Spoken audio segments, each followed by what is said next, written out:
আসসালামু আলাইকুম রহমতুল্লাহি ওয়া বারাকাতুহু। প্রিয় দর্শক, আজকে আমরা শিখব নামাজের মধ্যে দুটি গুরুত্বপূর্ণ দোয়া আছে।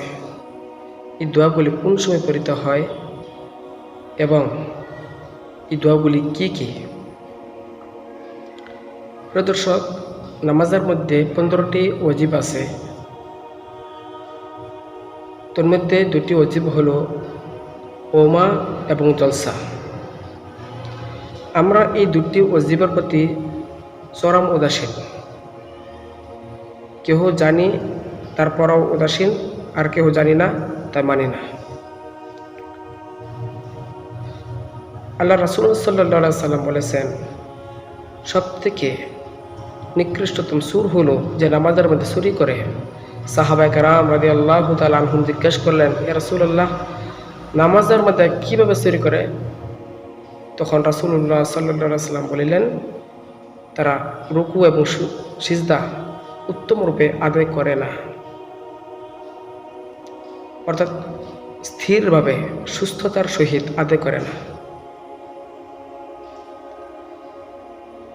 আরেকটি হাদিসের মধ্যে আল্লাহ রাসূল সাল্লাল্লাহু আলাইহি সাল্লাম বলেছেন,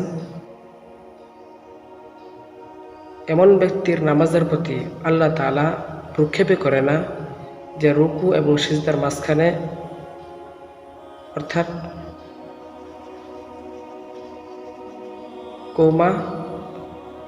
কোমা সোজা করে না। রুকুর পরে দাঁড়াতে হয়, সোজা হয়ে দাঁড়াতে হয়, কিন্তু তার খবর নেই।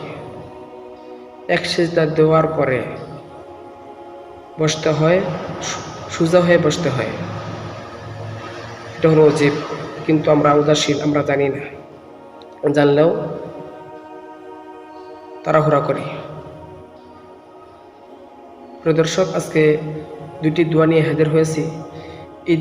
এই দুটি দোয়া যদি আমরা আমল করি, তাহলে সওয়াবের দিক দিয়ে আমরা সওয়াব হাসিল করতে পারবো এবং আমাদের উদাসীনতা দূর হবে।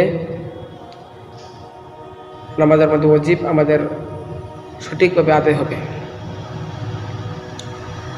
দোয়া দুটি হলো, প্রথম, রুকুর পরে দাঁড়ায়া সোজা হইয়া সামি আল্লাহু লিমান হামিদা বলার পর রব্বানা লাকাল হামদ হামদান কাসীরান তাইয়্যিবান মুবারাকান ফীহ, এই দোয়াটি পড়বেন। সওয়াব হবে, ওয়াজিব আদায় হয়ে যাবে। আরেকটি হলো, এক সিজদা দেওয়ার পরে সোজা হয়ে বসে এই দোয়া পড়বেন, আল্লাহুম্মা গফিরলি ওয়ারহামনি ওয়াহদিনি ওয়ারযুকনি ওয়াআফিনি।